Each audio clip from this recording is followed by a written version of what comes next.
Good evening, everyone. Good evening, ladies and gentlemen, and our esteemed guests. So hopefully we're going to go start now. A quick introduction about Professor Salim Hasan. He's an emeritus professor of mechanical engineering from Manchester University. So anybody Manchester United or Manchester City football supporters? He's also the president of the Foundation of Science, Technology and Civilization in the UK.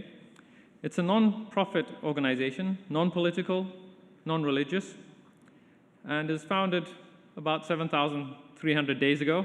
We were having a joke about this. 20 years ago, it's celebrating its 20th anniversary. And it's dedicated to researching and popularizing the pre-Renaissance era. So obviously, the developments of science and technology are always built upon one another. He's also the chief editor of the 1001 Inventions, the enduring legacy of the Muslim civilization, which is published by the National Geographic. He also has many numerous other publications, journals, and international publications. And an interesting little fact I discovered earlier on, he's actually born in the land of the original House of Wisdom, which I thought was very fitting when he comes to the King Abdullah University of Science and Technology, which, as our founder said, he wants to be the new House of Wisdom. So please join me and welcome Professor Salim Hasan.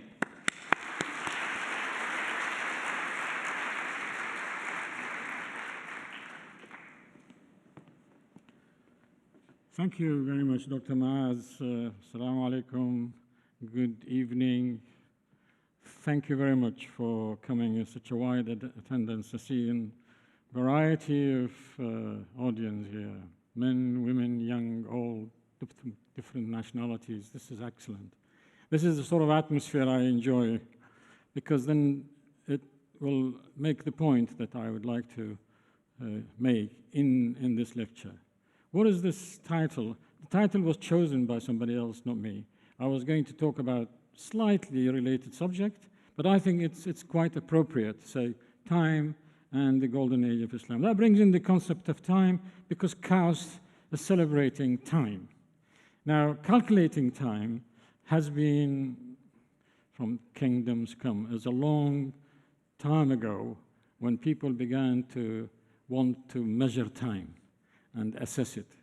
From the ancient Egyptians, the Mesopotamia, Greek, Persians, Indians, Chinese, Muslim civilization. But the idea of measuring time and the importance of making gadgets to monitor time has really thrived in the Muslim civilization. It's just exploded. Obvious because they were very much interested in time. Muslims' life is sort of governed by time of prayers, time of Ramadan, time of Hajj, so the time became much more important in the lives of Muslims. So it really, therefore, we could see that there was a huge interest when Islam sort of emerged after the Greek and the Roman and the Persian civilizations. My interest came in the problem of neglect of the contributions of various cultures apart from the European culture. I was brought up, although as a young boy in Baghdad, the House of Wisdom, where the House of Wisdom was established, but most of my life was actually spent in the UK as a young student, and then later on did my postgraduate work, and then worked between England and Germany. And I also had the pleasure of working in Riyadh in 1970-71. So I'm quite familiar with the, but of course times have changed. 1971 is a long time ago, and I noticed this change enormously. So this subject is about the neglect that I have noticed, and hence made me make a major change in my life when I had presumably excelled in my engineering work, had a lot of awards and money, companies and industry and so on. My research was into oil platforms in North Sea. So, but then one day one of my professorial colleagues, Donald Cardwell, he said to me, look here, Salim, what are you going to be doing with your life? I said, what do you mean, what am I going to be doing with my life? My life is I'm doing my life. He said, no, no, no. You've done very well, you know, distinguished professor, you've got companies, you've got money. The highest paid in the university because of all this external money that comes in. I have a share in it. And then he said, I have spent most of my life in the history of science and industry. He was a professor of history of science and industry, head of the faculty of history of science and industry. And he said, I noticed that there is a gap about 1,000 years, which we call the Dark Ages, in our history of science. And I said, yes, why? You know, what can I do? He said, well, yeah, actually, this period coincides with the Muslim civilization and a bit of Indian and a bit Chinese. I said, yeah. He said, well, you're a Muslim, and you come from that area, and you're a mechanical engineer, and you should be able to do something about it. I said, come on, Donald. I hate history. He says, what do you mean you hate history? So the history that I was taught in Baghdad when I was a young, you know, in the secondary school, it was history of people killing each other. Wars. You know, this tribe killed that tribe and so on. In fact, until now, ingrained in my mind, 2 warring tribes in the north of Iraq and Turkey and so on, and they are called Qaraqoyunlu and Aqoyunlu. What on earth should a young man of 15 years of age and 16 years want to know about Qaraqoyunlu and Aqoyunlu, which means Al-Kharuf al-Abyad and Kharuf al-Aswad? We spent our life, you know, studying these things. He said, no, no, look, the history that you were taught is history of political and religious history. What I'm talking about is history of science. It's a different thing altogether. I said, what do you mean? He said, each of these scientists had a fantastic story to tell because they were driven by different incentives. There were people who were interested in how things work, how this life operates, the nature of, you know, the sky, how mathematics works and so on. So they have a different life. And despite all the turbulence in governments and wars and so on, there's a different community altogether. And they talk to each other, whether they were Muslim, Christian, Jew, or whatever throughout the world. I said, oh, that's interesting. Let me have a look.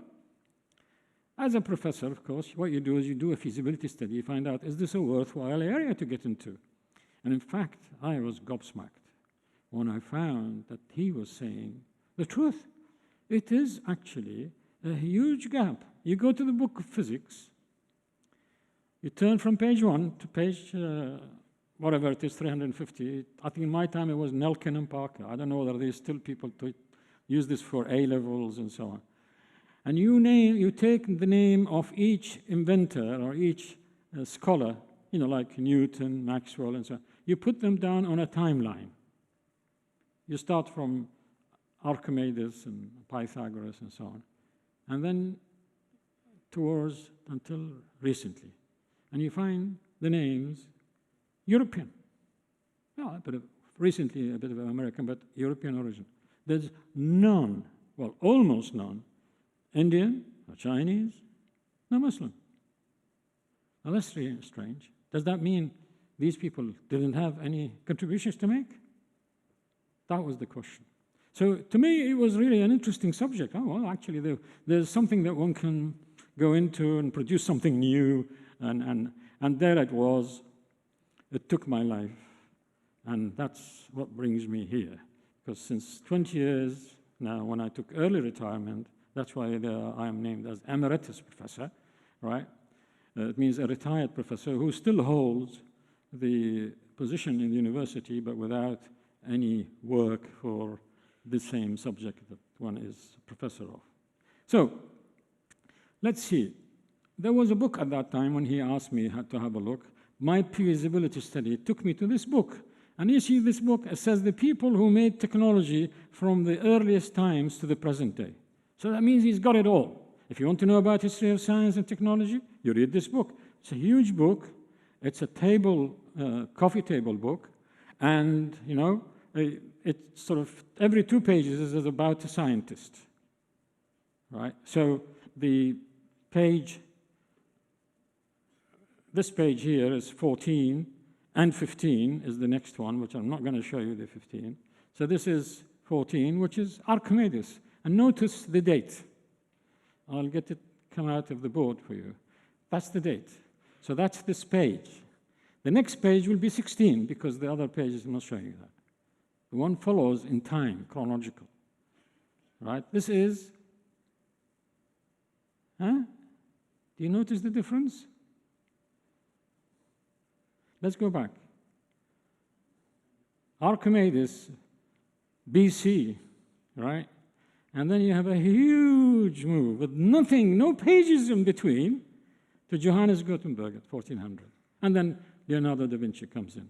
So what we really have, in summary, from that book, is that you've got a huge jump between Archimedes, Johannes Gutenberg, and Leonardo da Vinci. Where are the rest?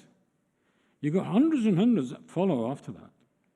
I'm not going to show you those. So in summary, you go to chemistry, you go to physics, you go to biology, mathematics, engineering. It's the same story. And this story is summarized here. Previous centuries, they're not mentioned much. The Greeks, Romans, nothing, Dark Ages, right?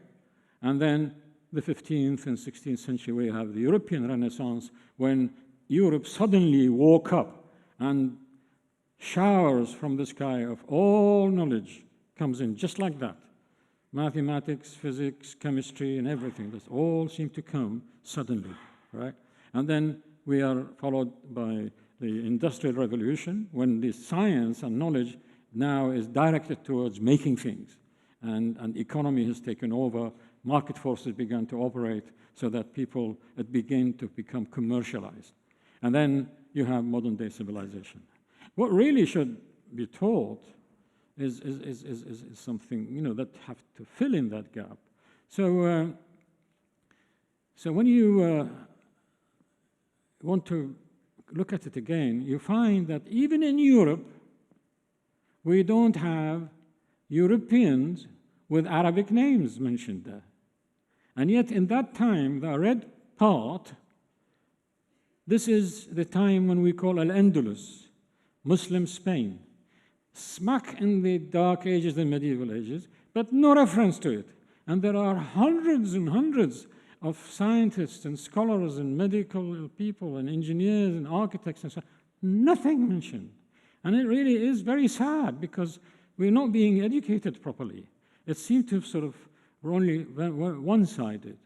And so just to give you a very quick, don't expect you to read that. There's 600 names there who should be just like that. And if they were alive at that today, they would be members of the Fellowship of the Royal Society in London, straight away, right? And if you have I picked 40 of them, there are 2 ladies there among them in red, they would probably get Nobel Prizes for science, right? Now, so what it should be, should be the picture. This is the KAUST community picture. When people come from different parts of the world, different ethnic backgrounds, different faiths and so on, all together, and they study and contribute, and hence you have this kind of. So that is what I call balanced education. We have developed a lot of courses in those subjects, in STEM subjects, so that we can add enrichment to the professors and teachers of schools, what they need to enrich those subjects so that they become balanced. And those of you who are interested, they can contact me through the email system, and we can provide assistance in this. All right? Now, let's get to our subject. The neglect of the Chinese, Persian, and Indian and Muslim appears even in today when it comes to talk about clocks. You go to the National Institute of Standards in the United States. This is the official government. The historical review which they publish about clock and time, it is called Walk Through Time. You go there and read it. Absolute neglect of anything to do with Muslim civilization. No clocks from there. No time machines from there at all, right? There's only one mention of a Chinese clock. So this is, therefore, a very important subject in my view. I think that if we have to mention names like Isaac Newton and Archimedes and others, we should mention others as well. Either you mention names Or you don't. If you don't have to mention Newton's law, you can call it a gravitational law, right? But if you say Newton's law, you're associating a name. Okay. Well, when you have other people from different parts of the world who also contributed, they should be recognized. It's only fair, isn't it? We're not talking about religion or politics in here. It's just a question of being fair. You now are being taught to publish papers, and you make sure you've got your name is in the authorship, and you claim for it. And there are nowadays even patenting. When you have an idea and you want to commercialize it, you register your name.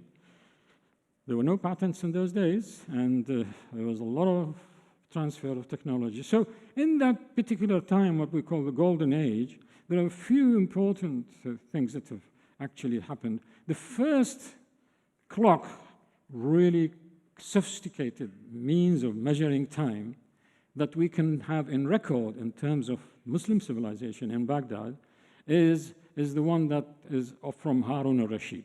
There are mentions of Al-Jahaz and Ibn Zuhur and Ibn al-Haytham, but it shows that at that time, from the year in the 9th sort of century, beginning throughout the 9th century, from 807 onwards, there was a lot of interest in clocks, and they appeared in many places, in princes' places, in Caliph palaces, and so on, and rich people's houses. Right. I'm going to show you this. This clock, right? It's supposed to show something. Hello? Ah, okay. Now, it generates sound. Every hour, there's a horse come out of a door, and those spheres, balls, they fall down onto a vase, and they make noise. This was a clock that was sent as a present from Harun al-Rashid, the House of Wisdom guy, Harun al-Rashid, the famous, the 1001 Nights, right? We've now changed this. We make people, when they speak about Baghdad and House of Wisdom, we say 1001 inventions, right? Not 1001 nights, right? That's, yes, fine, 1001 nights, but people seem to always, when they see people like you and me, they associate them with Aladdin and the magic lamp, and Ali Baba and the 40 Thieves, Sinbad the Sailor, flying carpets and belly dancing and so on. That's what the civilization of Baghdad is. But when you talk about Harun al-Rashid time, that he gives a clock like this to whom? To Charlemagne, the Roman emperor, who was seated in Aachen in Germany, right? He is the founder of modern Europe, and he would give him this present, showing him the sophistication of technology. When this clock arrived in the court of Charlemagne, that Charlemagne means Charles Magna, Karl the Great, right?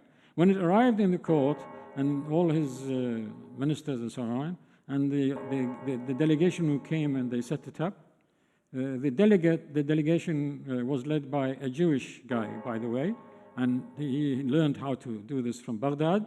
And when they arrived there, they set it up, and then they presented to Charlemagne the Great. They ran away. They were shocked. They thought there was some jinn inside it, because it's working automatically, and these horses coming out. And so what's this? So it's sort of technology seemed to have also found its way in diplomacy and clock, right? People want to show that they are strong, like want to send a mission to Mars, right, and so on. This is sort of, it shows a degree of power. It's not just inquisitiveness, but it really gives some, nations to it. Harun al-Rashid did the same. But he also sent something very interesting with that clock. He sent a young elephant, the color of which was white elephant. And the name of the elephant was Abu al-Abbas. And this elephant was part of he also sent with it, with its whole package, a huge marquee, a tent, made out of silk. Silk at that time was very difficult to make, especially in large pieces. It is a sign of culture, of prosperity, art, right? And so he sent those three to Charlemagne. They became friends. Of course, Charlemagne became friend with Harun al-Rashid. This is some political here, because they were both against the Byzantium. And they both were against each other. Anyway, the story is also, by the way, Abu Abbas became the pet of the emperor. Wherever he went, instead of carrying a dog or a cat or so on, and you find this great white elephant, right, is walking with him, and his name is Abu Abbas. Unfortunately, Abu Abbas got cold and then got pneumonia and died. When Abu Abbas died, there was a royal funeral. A royal funeral. Now, I'm not giving kind of the story. Maybe I'm saying it in a bit of a dramatized way. But this is real story.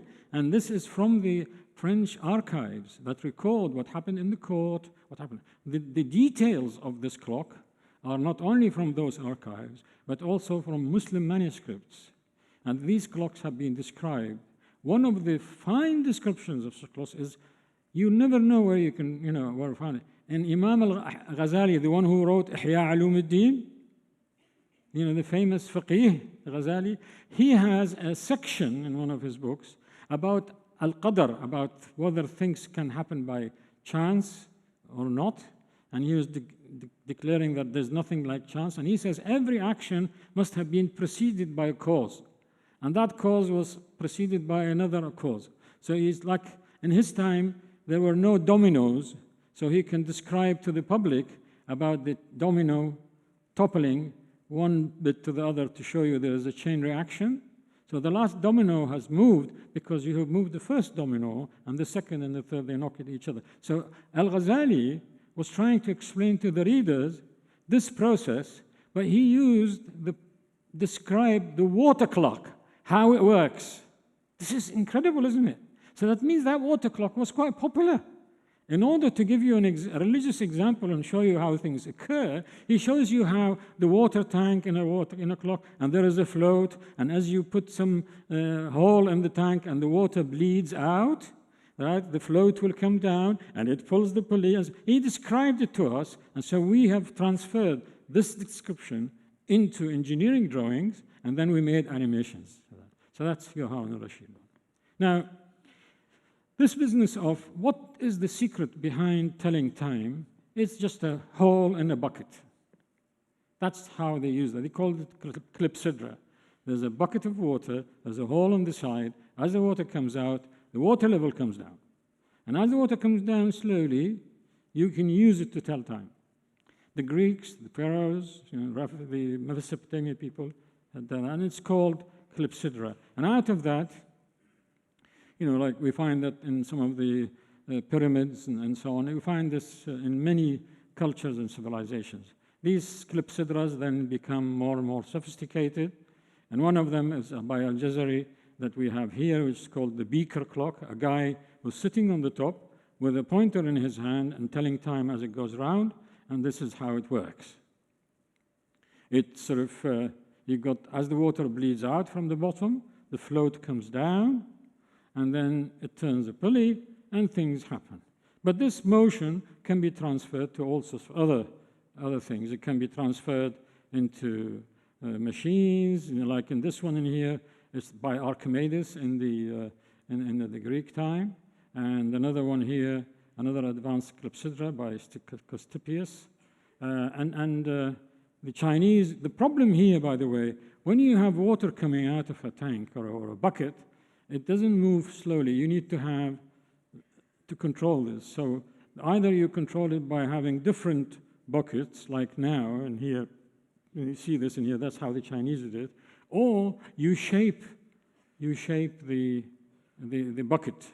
Those of you who know about mathematics and physics, you can actually work out the equation of the shape of the bucket. It comes out into a parabola, because the velocity of the water as it comes out is proportional, is governed by the height. And the height is the pressure, right? So you get velocity squared, and hence you get the square root of the height, so it's a parabola. So you do this like this, then it moves uniformly down. There are other ways of controlling this. So that's a bit of physics and technology for you. There is another form of telling time, and that is you, instead of putting a hole in the bucket and you fill it with water. No, you have another bucket full of water, tank, and you lower an empty bucket with a hole in it. And as you wait for it to sink, that's how ships sink, when they have a hole in their body, right? And so the time it takes for the water to fill in this is also measure of time. And you can calibrate that and so on. This is Indian technology and Persian technology. It was actually moved also to the Middle East and also reached Spain. Until now, in Spain, in Ishbilia, they have some similar systems like that. When they decide one farm needs to have water, the other farm needs to have water. So how do they divide the water? Each of them decides how long it takes for their water to go through, so that they shut the gate, and then you open another gate and another gate and so on. Every Thursday, they meet judges in Ishbilia to decide about who gets what and what. It's all decided by time. And this particular time, this clock, very simple and crude, it will be something like that. It was like a tasa, just a metal hemisphere with a hole in it. You put it in water, and you wait for it until it sinks, makes noise, bang. So that's the time, whether it is an hour or so, it depends on how you calibrate. It's quite simple. But things can actually become quite complicated. And Hasan ibn al-Haytham used this technology, even though Hasan ibn al-Haytham is known to be the father of optics, and he has really, is well known by the West, is recently recognized by the UNESCO. In collaboration with the UNESCO, we have made an exhibition called Ibn al-Haytham, right? And this going around the world of Ibn al-Haytham.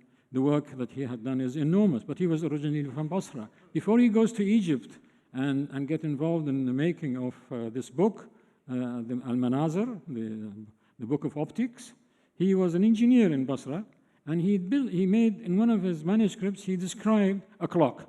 And this clock is based on the principle of this Tarjahar, or the Indian or Persian. I'm not going to go into details. He had to have two of those, because as the one goes down, you need to refill. By that time refill, you need to get continuous time. So he makes these two staggered cylinders, and so you can tell the time on the top continuously. Now, of course, we had to get this information from manuscripts, right? And you have to read what he's saying and the way that he describes, and he transfers it to engineering. This is fascinating projects for the university students. Right? You can actually do this. You learn from the manuscript. You find out, you try to predict what he actually tries to mean. You use computers to, trial and error with using engineering drawings, and you can convert it into 3D Max software and make it into 3D animation. The most sophisticating and beautiful clock is the one that you had in the beginning, you show, and you've got it in your museum in here. And the elephant clock that you have in the museum here is also, I was the design consultant for that, because people didn't know about this. We got it from the book of Al-Jazari, understood how it worked. And originally, it was actually, I had two Chinese third-year students in the engineering department who had looked into this and designed it, and we made it into 3D animations. I love this clock. Why I love it? Because it tells you a lot of very interesting things. Al-Jazari, in the year of, this is how, by the way, you do it piece by piece in 3D animations, and this is sort of, this is how it works. I like this clock because what Al-Jazari is sending a message here. And this message also resonates with Kaust, with Dar al-Hikmah aspect, right? He has chosen right at the top a phoenix, a bird phoenix. And that was the symbol of the pharaonic civilization of Egypt, right? He has chosen Chinese dragons, these like snakes. This is to recognize Chinese technology. He has got an elephant instead of a camel, right? Or it could have been anything. Elephant refers to India, so he's effectively mentioning Indian technology there. Then in the belly of the elephant, there is this Greek Archimedes sort of. And the one who's driving it, the one who's telling the time of, there are a number of clocks in here, is the Muslim, right? So you got on the top, some people say he was referring to Salah ad-Din al-Ayyubi, because he was an Ayyubi at the time of Ayub in the city of Al Jazeera and Diyarbakir. But in any case, what is interesting about this clock, you can call it the clock of civilizations, because he is recognizing the contributions of various cultures into it. Long before, people, when I showed this, whether it was in the United Nations, and Rahmatullahi alayhi, King Abdullah, the founder of this university, they've asked me to set up an exhibition in the United Nations because he had a huge conference there for heads of states. And some of you might have seen an interview, I was being interviewed there and so on. When Condoleezza Rice was the foreign minister of the United States, she came and she saw this clock and I told her about the story about this. She says, my goodness, this guy is telling us a lesson that we should recognize and respect other civilizations and cultures. Right, so let's move on. This is, we built a big one in Dubai Mall. There's a smaller one in here in your exhibition. And there is one that is going around with our global exhibition, which goes around. It's called 1001 Inventions. It's been in almost every country in the world. Only recently, by the way, it was exhibited in Mecca as well, in the Hilton, near the Haram. This is another, it's like a computer, but it's a clock, and it's called the castle clock. It has got a number of features in it. You tell the time by the number of doors are opened, and also as the birds move and they drop a sphere onto a vase, and it makes sound, right? The beauty about this is that those musicians on the outside, they actually, each hour, they start playing, but it's all automatic. This is like 1,000 years ahead of AI, artificial intelligence. It's a computer. It's all automatic control. And those of you who study control, it would be great to do diagrams, control diagrams for this and see how it works. You can do calculations, mathematics, and so on. Make it really beautiful. Of course, in his time, they didn't have the powers that we have in computation and mathematical analysis. They used to do it by trial and error. You see how this, it's really fantastic. Look at this turbine as the water comes down, and then these will cause the musicians to work, right? Because it's all working on levers. Right, the secret of the movement is this valve, very simple valve, right? It's a timer, it's like a scaper. There's the escapement in a clock. When this fills, it empties as it becomes heavy and so on, and then that generates motion. And these are the musicians who are now, because they are being operated by levers from the back. Now, we move all the way from the east of the Muslim world into the west, into Spain. Muslims in Spain, they also had enormous technology and science, and they had clocks. This particular clock is very similar to the one that I just showed you, except that it works for 24 hours, and it has 2 tanks, and they help each other into that. And this clock is made by Al-Muradi in the 11th century in Qurtuba. Right? He didn't know, unfortunately, of Al-Jazari's clock. They lived almost at the same time. Now, the way it works is here again, these doors, they open, and then you have spheres falling onto those buckets or metallic vases, and they tell you the time. There's another clock that he made, which is like a solar clock, very interesting. There are 2 parts in it. The front part is in the outside of a mosque, and the inside is that wall which has got a marker. You notice that his writing to tell the time is 1, 2, 3, 4 written like that. These are what is in the manuscript. So they are Arabic numerals, right? And people name those numerals Arabic because the Roman numerals at that time, they were X, L, M, I, and so on, right? And the way this works is fascinating because as light comes and shines from outside, it goes through that hole, and that hole is part of a disk that rotates by a pulley, and the pulley is pulled by a float as there on the left-hand side, and the water is below the ground. And as the time passes, see the light goes there, and there is a mirror, and that light will travel from one number to another. So it's 1 o'clock, 2 o'clock, 3 o'clock, 4 o'clock, and so on. See the light as it goes around? Genius. It's in a book. It's been discovered. Unfortunately, the book is damaged slightly. And the office that designed all the Leonardo da Vinci's machines, they're actually ones who recreated from that manuscript the work. So this is another one which is still alive today, and that is the Bornania clock in the city of Fas. When you go there, it's now refurbished. You can't say this is, but actually this is the earliest Big Ben in the world. Big Ben, you know.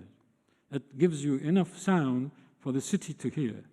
Right. The way it sort of it appears, now they have refurbished it, but unfortunately they're not able to recreate the clock itself. We try to tell them that we have now discovered how this worked, because there are some secrets. You know, when you live in these clocks and these technologies, you will know how they work very quickly, because they are similar to each other. This one is a huge building, right? You see these shops underneath, and each window, right, opens at an hour. And there are mizrab, or we call it spouts, that let spheres come out. And in the bottom row, there are vases that are missing now. I'll show you one of them. These are, you know, like buckets, vases made out of metal. And as the spheres fall into one, it makes sound, bang, and people will know it's an hour. Then you look up and you'll see which hour it is. But there is a secret of this. There are 13 instead of 12. What is the 13th for? You can get a PhD if you know. All right.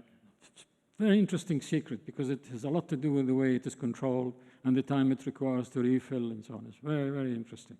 Now, let's move on. We did a 3D animation of this because we now know how it works. And we've done this. It's a complicated clock, and we feel that we can actually rebuild it if needed. The Moroccans, well, they probably expect a rich Saudi to fund the project to do that. Say, well, look, if the Saudis want to build it, they will go and build it in Mecca or build it in Jeddah. Why build it in your place? They can still name it. They say, but we want it done in the same place. That's fine, but we can build models of it. You build models. Build a model of this in a cast. Very interesting, very complicated. Really, it shows you the apex of technology. Now, this is supposed to give sound, right? Maybe it is another one. These are clocks. You can have them in gardens. You can have them inside your house. They work on water, and you can control the timing, and it has a siphon as the water fills in one tank, and then suddenly it goes down because there is a siphon that takes the water out, and as it comes down, it sucks air. And when it sucks air through a whistle, it gives you a sound, like a music.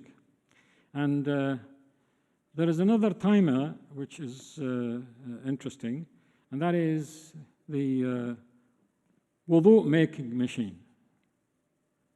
This makes wudu. It's a timer as well. This is a Taus peacock.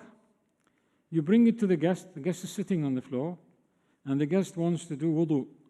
You don't send your guest to somewhere and you go there. There's scarcity of water, and the guest receives this almost like what you call it, samawar, right? It comes like big teapot, but that you just hit the beak, manqar, right? Make a movement there, and then it starts working. It knows exactly how many times you need the water to perform your wudu. Hands, mouth, nose, arms, face, right, feet. It knows how many times you need it. It keeps coming, giving you. So it doesn't continuously give you because it saves water. It gives you what you need and it goes back. Gives you what you need, go back. And the timer, there's a lot of timing in it. And when you've finished, it clicks, goes around, give you a towel. Isn't that fascinating? Yeah, this is 1,000 years ago in this part of the world. Yeah? It really is fascinating. And the way it works, nowadays, we use it in our toilets. It's the flush system. You know, when you flush the toilet, and then it has to refill, this one refills automatically once, twice, 3 times, and so on. It's the way it is designed, and I'm not going to go into details, but that's what's inside that peacock. There was also a sophisticated mechanical clock that you use a heavy weight on gravity, and then as the weight comes down, you have a gearing system, and then you also have a timer, which is called escapement, and this escapement is like the tick-tock. Tick-tock. This is when you count time, because you have to tick it to count it, otherwise it's continuous. And that's done by Taqiyuddin al-Rasid in Istanbul in the year 1550. There were similar clocks in Europe. We don't know who took from whom. There is no record. He doesn't say where he learned it from. They also don't say where they learned it from. Now, there's another fascinating clock. Some people say it's not a clock, but there is reference to it in the British Museum, and they wrote about it, and this is in Granada. In Granada, the Qasr al-Hamra, the Hamra Palace, there are lions caught, 12 lions, and the lion's mouth gives water. At the moment when you go and visit, I was there recently, we've done a conference there in Al-Hamra, right, on these subjects. It was a fascinating conference. So you go there and visit, you find what happened. All the lions give water at the same time. Not very exciting. In the earlier years when it was made, we are told that each lion, with the first lion at the hour 1, will be the first lion only that will give water out. Then after 1 hour, it stops, and the second lion will give water. So there is a distribution, intelligent computational control system. Without electricity, no motors, all done by hydraulics. So that's another fascinating story to tell. You could actually make a system that, and there were also other means of telling time using, what do you call it, wax candles, right? You could use when you burn a candle, and as it reduces in height, that was also a measure of time. There are other forms of burning candles, which is you burn oil. You have an oil lamp, and as it burns, the oil level comes down slowly. You can calibrate it and tells time. There is a great historian called Lisan ad-Din al-Khatib. He was describing once when he went into Al-Hamra Palace, there was a big party, and he describes a huge chandelier. And this chandelier is full of oil lamps, but each lamp had a certain amount of oil, so that when it burns off, it's 1 hour, and then another hour, and another hour, and then you can calculate the number of hours and what hour it is. So these genius devices were invented to tell time. And of course, I'm not going to be telling you that time is very important and so on. I think you all know about it. What I would like to do is to actually finish here, and thank you for letting me speak, but also I'll be quite happy to have questions and if there is any comments and so on from the audience. All right?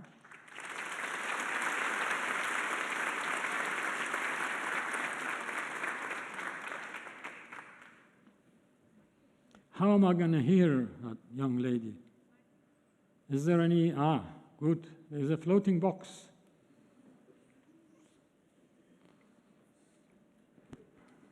Thank you very much for this interesting topic. My name is Milausha, and I would like to ask you what would be the recommendation for us as the international students to applicate more the science from the Muslim? Thank you. Thank you. That's a very good subject. This is actually the main aim of our foundation that we have established 20 years ago. We wanted to promote this knowledge so that it becomes popular in the public mind, so that people start respecting each other. you know, when they know that, you know, if you are sitting with a Chinese and then you tell the Chinese, oh, well, by the way, you know, we know all about gunpowder, you know, you guys invented gunpowder and things like that. So you're very happy. Tell them about the campus or something. So you go and sit with an Arab or with a Turk, with an African. There's a lot of science from Africa. There's also from South America. So people are creative in nature. Every human being is creative. You know, it just gives them the right environment and they excel. So it is not very special to be a Chinese or a European or an Arab or a white or black and so on. You know what I mean? It's just, it so happens that you were born at a particular place at a certain time from a certain family. So the facilities of the mind that God instills in human beings are very similar. And it's a question of how does one go about solving it. We solve problems every day.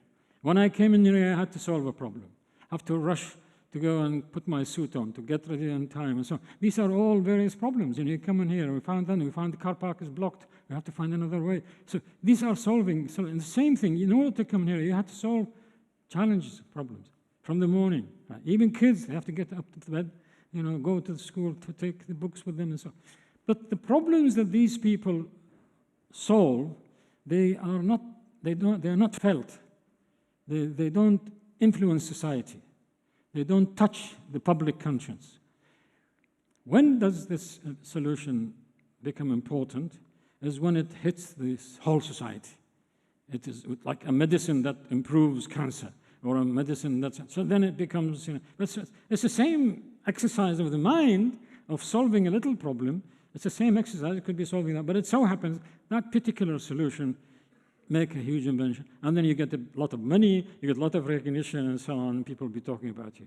Human beings are creative. So I think that KAUST, they could work with foundations like ourselves. What we do is that you have professors who teach those subjects. If those professors go through a course, 1 or 2 days course, and they read a couple of books about the subject, then they know they have a background. So when they come to Newton, when they teach physics and come to the name Newton, there is an opportunity to inspire the students, to tell them some story that students begin to love this subject. They enjoy it. They would like to become like Newton, or they would like to become like Al-Hasan al-Haytham, right? Who you can mention at the time of Newton, because Newton is famous to have said that if I have seen more than others, it was because I was standing on the shoulders of giants. So he's a good man, recognizing the importance of the contribution of the people before him. Yeah? So that he's saying that I only saw more because I was standing on the shoulders of giants. The problem in this particular thing, and the professor, if you are teaching that subject in physics or maths and so on, say, the problem is, who are these giants that Newton was telling about? So you make an assignment. They go around the internet or look at books. Who did he refer to? Right? Because they're not in the book of physics. There's a jump of 1,000 years. And you go and discover, actually, he must have meant Hasan al-Haytham, because he was the man of optics and so on. And so, and the same thing you mention in mathematics when you come to speak about algebra and science, cosines and trigonometry and so. These are opportunities to say, by the way, it's this business of algebra. You know, guys, you know, the students, do you know a guy called Al-Khwarizmi? Algorithm comes from his name, algorithm, right? You know, all these computer algorithms, we use that word. It's actually the name of that guy. And why he's so important? Because he's written a book which is called Al-Jabr and Al-Muqabala. This is the fixing. Al-Jabr means, Jabr al-Idham means fixing of bones. It's called Al-Jabr. And Muqabala is the equating. So by trying to find an unknown, we call X, right? We call, in Arabic, at his time, they used to call it shay. So he puts a shay, we don't know how much it is, as part of the mathematics and arithmetic. And then he puts on one side, right, this shay plus another thing, multiply another, divide by another, equal to something. And by solving the equation, that's called algebra. That shay, which is unknown, we now called x. There was a guy, he said, some historian, he said actually the word x comes from the word shay because it came through Andalus in Spain, and the difficulty of pronouncing shay, it became thay. And the way to pronounce thay is they use x, xay. So that's how the x came to the Latin Europe. I don't know, some people dispute that. Anyway, so the idea here, you have stories and nuggets that you can use as, when you have a dish that requires, what do you call it, put spices on. You put the spices in your lessons. The teacher puts spices and make the lesson exciting. They tell them about, when it comes to universities, and we speak about graduation. We speak about professor. Where does the word professor come? The word chair come from. The word come from chair. Chair comes from the Muslim universities, the Muslim mosques. Until now, you go to mosques in here, in Medina, and Mecca, and so on, you find there is a kursi for a certain sheikh. They say, this is so-and-so's kursi, right? So it is the chair. That's where it came from. Chair of something that comes in from the Muslim civilization. So there are stories which we could tell. When it comes to, for instance, women, you say, well, right, universities, women. You can give the story of Fatima al-Fihriya. Fatima al-Fihriya, 23 years of age, young lady in Morocco, in the city of Fez. She inherits with her sister, each of them inherit a big hunk of money from their father. Right? Her sister builds an ordinary mosque called the Andalus mosques because they come originally from that part of the world. What Fatima al-Fihriya did, she built a mosque, educational mosque, with a school and subjects taught, some of the subjects, not only religious, scientific subjects as well. That mosque became very quickly a university, and it's called the University of Al-Qarawiyyin. This University of Qarawiyyin, from the year 865 or 859, sorry, is still alive, functioning at the university until now. Right? How many years is this? This is her university. But you know what? It wasn't a question of giving money. This young lady decided that she would project manage this. She took charge of the building process, like an architect or a civil engineer. But she put a design criterion. She said that I don't want anything that comes from outside this land. Everything has to be made from the land, from the dust, from the wood, and dig for water. Every part of that building comes from that land.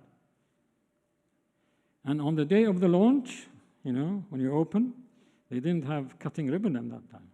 What she did, there in Arabic they call there is a misha, there is the shovel you put on the floor, on the ground. She took it, Bismillah, and pushed it there and started fasting. She said, I'm fasting until the project finishes. How long did this project last? And she continued fasting 13 years. Now that's a role model for you, young girl. 13 years fasting, building the first university in the world that is still alive today, right? That's Fatima al-Fihriya for you, right? That's how important these ladies were. And there are many like them, like these ladies. So you can, when the subject of science and technology and management and medicine, you will not only find men, you will find women also in that, in the Muslim civilization. So that gap, the amnesia that we saw in the graph of 1,000 years missing, and we find that there are no Muslims mentioned there, but there are also no ladies' names in there. You go to your book of physics, go to the book of maths, and your chemistry. You tell me the name of a woman scientist there mentioned in those days. None, right? Boyle's law, Archimedes, Maxwell, Euler, right? All these names, they're all men. Only recently, the European movement of women to try to get their rights and so on. Women like trash in those days, in those countries. Whilst in the Muslim civilization, my God, it really is an eye-opener. So when you have girls in your classroom, you can get them inspired. You get these, not only the boys get inspired, but the women get inspired because they had a fantastic contribution. Maryam al-Ajliya used to build astrolabes. To build an astrolabe, you have to be expert in astronomy, expert in maths, you have to learn about metallurgy, but also she built astrolabes. Sutayta al-Baghdadiya, Sutayta was in Baghdad. She became not only a faqihah, a jurist in knowledge of Islam, but she was a mathematician. And they used to use her as an expert in court. She was an expert witness. When there is a dispute about hereditary, or a dispute about a land, or a building that is not complete, or a company that has been dissolved, how do you distribute? How do you make just decision? They bring her, and she would use mathematics and algebra to calculate and tell the judge, this is what I found, and then he will decide over there. So, sorry I took long, but this is a very important subject. What we could do is to enrich the subjects, these subjects, we call them STEM subjects, the science subjects, the technology subjects, engineering subjects, mathematics subjects. You enrich them with some good spices. Whenever there is a nice story, you don't have to change the curriculum. You don't change the curriculum. We're not changing the subjects itself, but you make it interesting and you link it with your own culture, whether you are in Arabia or in China or South America or Africa. Okay? Thank you. I would like to thank you first for coming here and share these facts, especially in a multinational place like KAUST.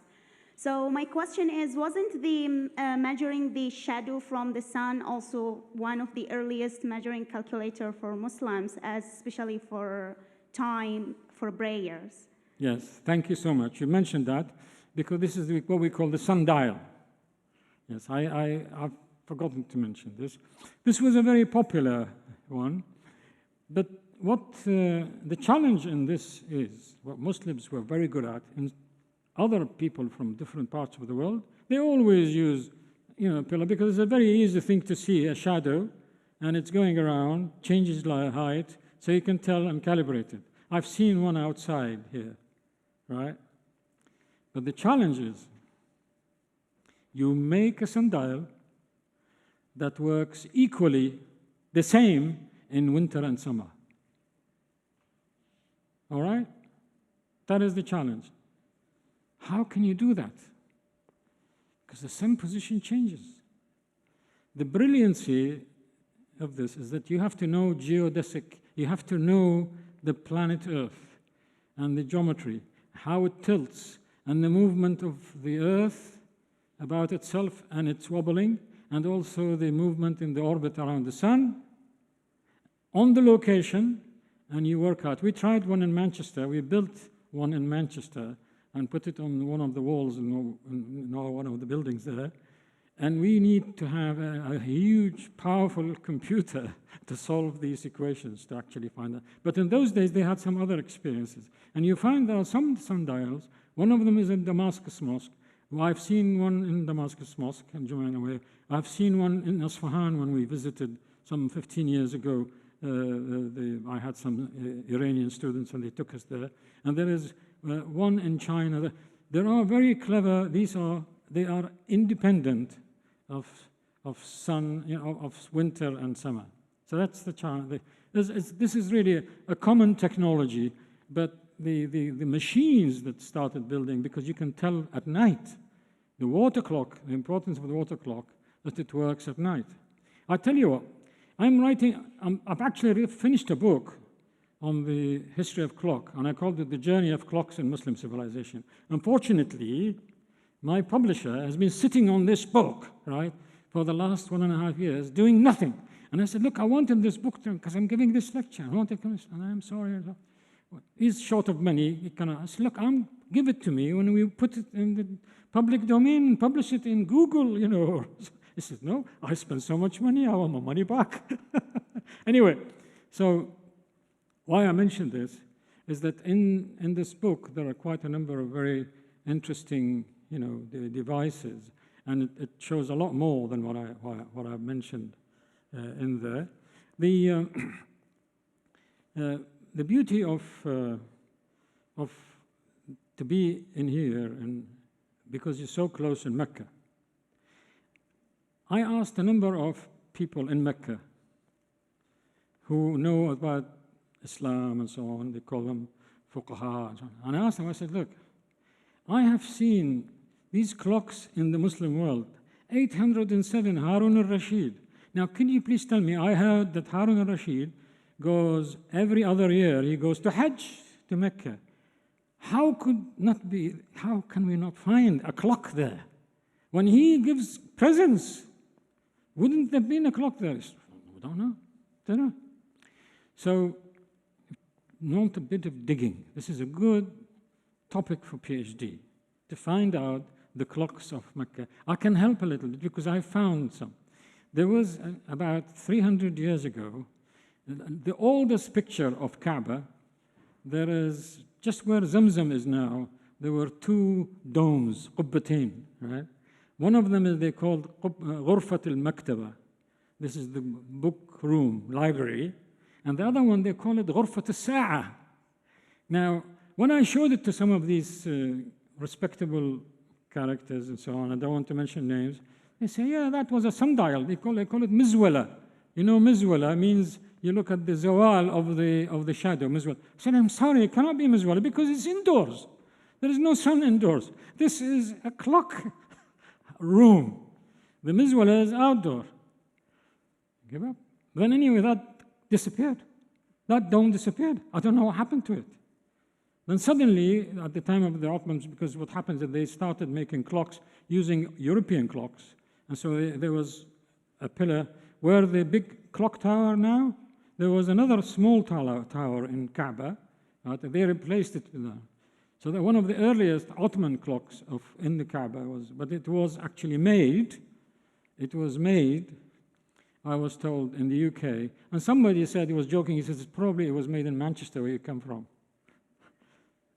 I know one of them was made, and it was put in Iraq. I think it's one of the clocks of either Karbala or Najaf or something, because the Shah of Iran has given that gift, and it was made in Manchester. But anyway, these are modern European clocks. They're not original Muslim clocks. So it'd be interesting to find out about the clocks of Mecca. Sorry, I've deflected a bit. Hello, thank you so much for your humble presentation. I would like to inquire about the 24-hour. What is the reason behind having 24 hours in the day? Is there an inspiration behind it? Like, we know in Islam that the Hijri calendar is based on the moon, and it's very obvious to know that it's 30 days, it's equally segmented. Is the same thing with the time, the clock, the angle of the sun, or is it also the moon? Thank you. Yeah. I'm a student like you are of the subject. I cannot claim to, but what I have read about and learned, there are two systems. One of them was originally used by the Mesopotamia, by Babylonians and Sumerians. And this is the, what do you call it, the sextimus system. It uses 60. You know, 60 degrees, yeah? That's where it comes from, because their numerals were 60. And it was, the idea was how to easily use hands. You can actually calculate on the 60 system by using hands, and I can't really say. But you can use hands and use because we have, in the computers, use 0, 1. In our normal calculations, we use the system of 10, 1 to 10, right? But they used 1 to 60. And that's where it comes from. The 60, 360, 60 degrees. Yeah? And the circle and pi is all 60 degrees, 180, 90 degrees. So this sort of were affected from there.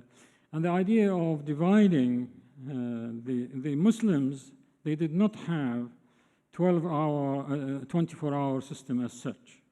Their clocks were different. They had two types of clocks. One is the running clock of, it doesn't matter whether it is day or night, it just tells you the time.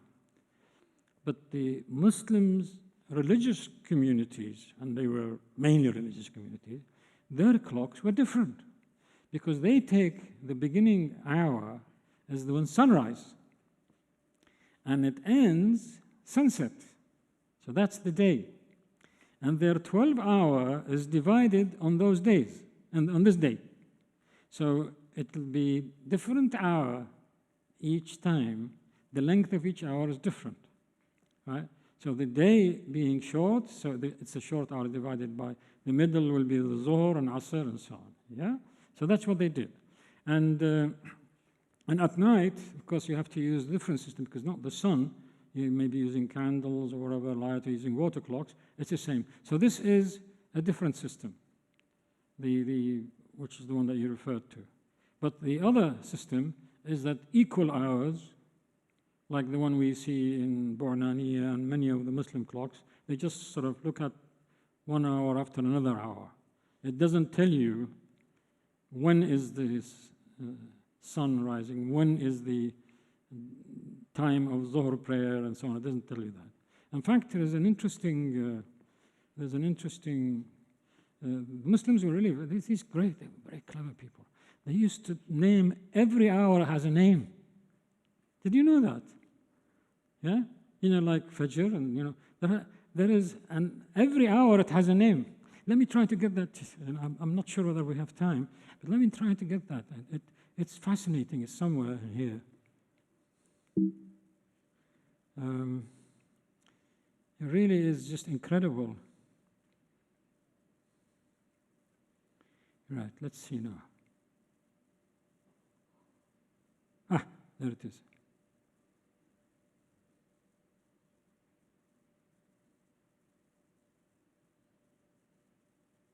I don't know whether you can actually read it. Yeah? Can you read Arabic? Yeah.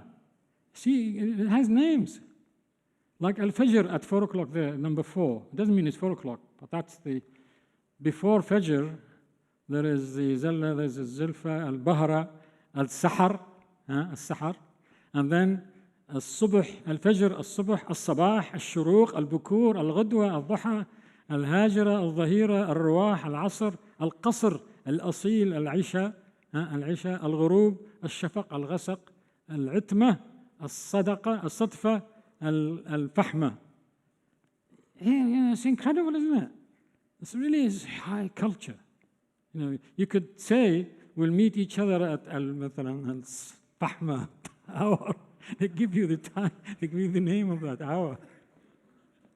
Well, can you imagine somebody tells you, oh, we'll meet you at Al-Qasr? Right, okay. Any more? Yes, ma'am. Go on. There's quite a few. My question is... Is that from the top? Yeah.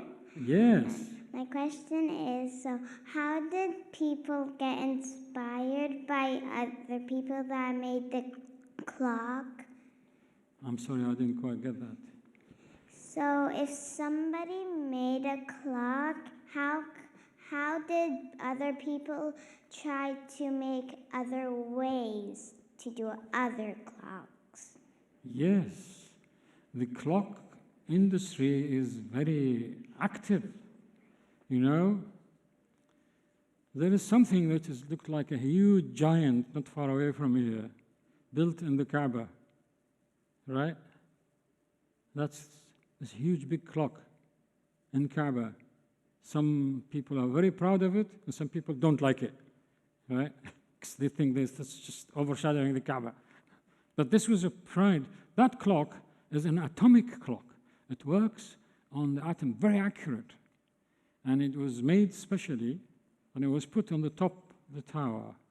It's sort of a symbol of high technology and recognition that King Abdullah, may Allah be pleased with him, wanted to prove and show and give service to people to see from a long distance so that they know what the time is. So that clock is different technology. Where is the young boy that was, or is it a young girl? I can't find right at the top. Yeah. So you see, there are different ways of telling time. In those days, there was water, there is wax burning, there is sundial, and then later it began to be mechanical, so that the gravity works on this, and then it became electric and magnetic, right? And then it became what we call transistorized, and now we have electronics, and now we even have nano. So, you got micro, 1/1,000,000th of a second, you can tell the time. So knowledge advances. Yes? Hi. How critical is the environment for coming up with an innovative idea? And what environment do you consider today to be an optimal environment for coming up with an innovative idea? That's outside my expertise, isn't it? I mean, not about clocks, but we can always, my opinion will be just as good as yours on this because I am not really an expert in this. But I was told when I was a young lad, I was brought up, by the way, as an orphan, right? Struggled in life. I have to sell in a small tray in the souk, on a tray, and put a wooden box underneath, Pepsi Cola box, and another box I sit on, and whilst I'm waiting for clients 7 years of age to sell, I was doing my homework in school, right? That's how life sometimes can be quite hard. But when it comes to, say, innovation and so on, one guy, one of my elder relatives, he said to me, young man, I can teach you anything, but I can't teach you common sense. He can't teach common sense, right? So there is this idea of innovation, creativity has a bit of common sense in it. I'm not saying that you cannot teach creativity, because you have to have an encouraging environment. And how can you be innovative when you're hungry and dying out of hunger? If you are in debt, if somebody is haunting you and causing you problems, right? Accusing you of all sorts of things. If you've got problems with your wife or with your father, your mother, with your friends, if you're in love with somebody who doesn't want to know about you, these are problems that are external problems. They will not help you they may help you to be creative in solving that particular problem, right? How to convince your father that you're having something, or how to convince your future wife, to sort of, the way you dress, and so you try to be creative, don't you? And so these are solutions, but in terms of science and research, we need to have an environment. In those early years, there was an interesting environment, and that is what Islam came, it has brought with it a new paradigm shift. It was a new paradigm. Suddenly, when a person becomes a Muslim, connected with God through salah and prayers, this is internal spiritual energy, right? Input. Iman is input. And then what is supposed to do? Output is amal salih, right? Externally, you have to do something useful. Amal salih, if you go and ask many of our sheikhs, unfortunately, nowadays, sorry, I'm not being critical, but they will tell you amal salih means more salah, more reading Quran, more this. What? I'm afraid it's much bigger than that. Amal salih is like what Fatima al-Fihri did, like what Sustata has done, what Maryam, those people who did industry, people who did. This is amal salih. Anything that enriches the quality and improves the quality of life to human beings, animals, and the trees and environment is called amal salih. This new paradigm came, and it made every one of those wake up to this idea that they have to find something and solve the problems for others. The one who solves problems for another becomes a friend of Allah, right? This is the idea. So this is a new atmosphere. They didn't have to have,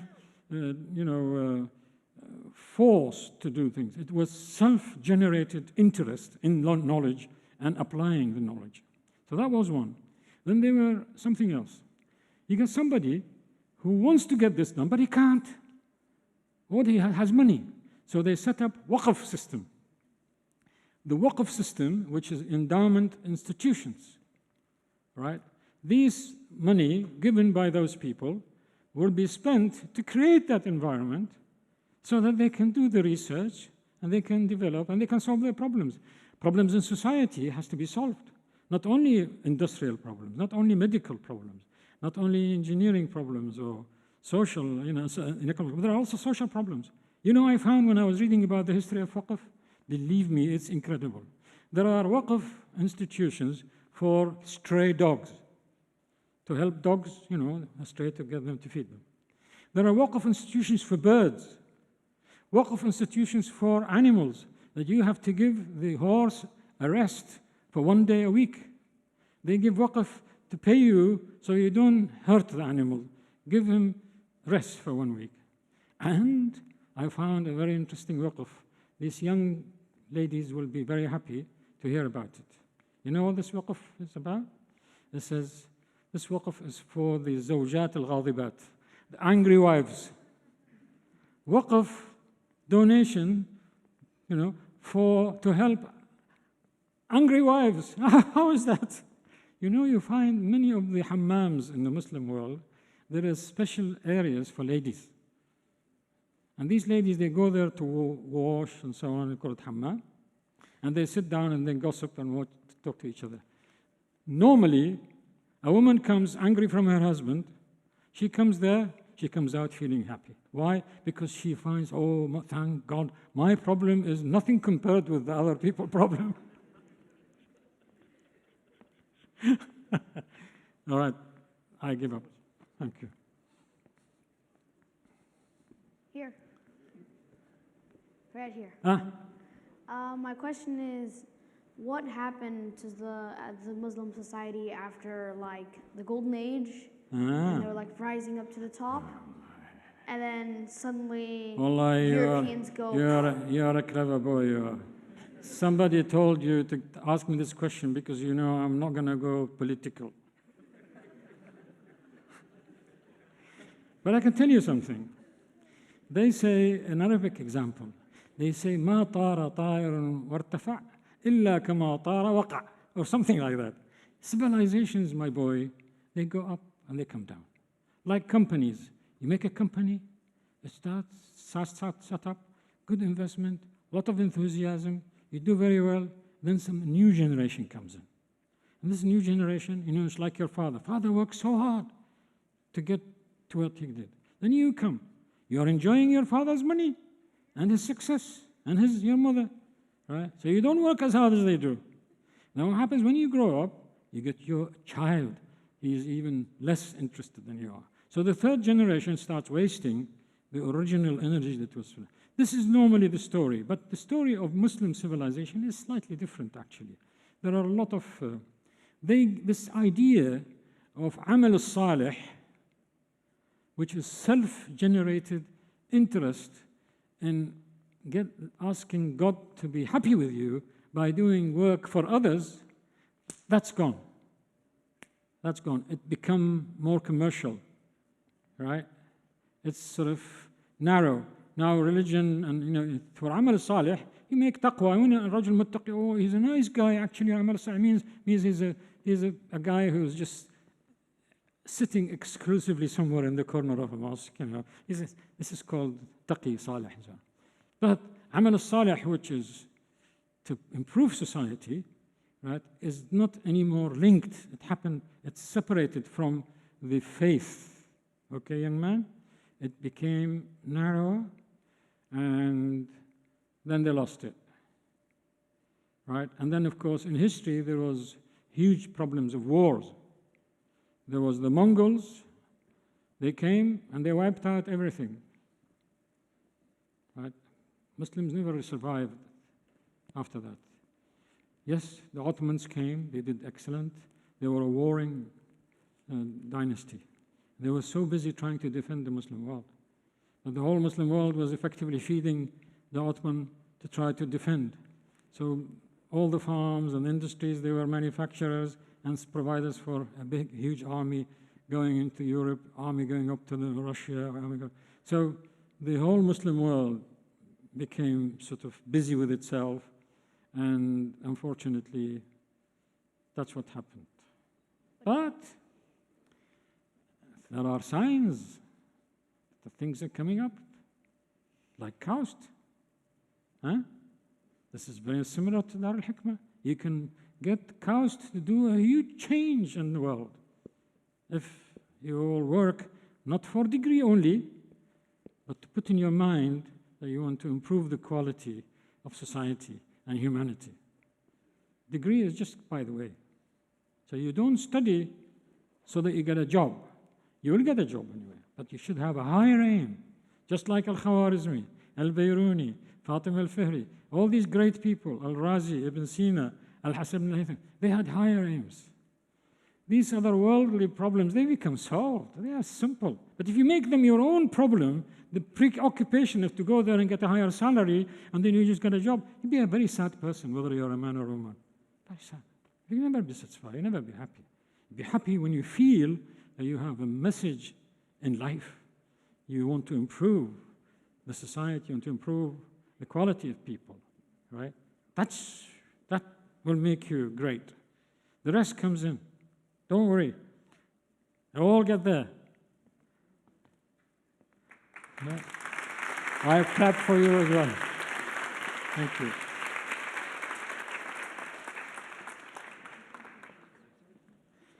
I spoke heart to heart, right? I wasn't here to lecture you, so we had a good chat, yeah? Thank you.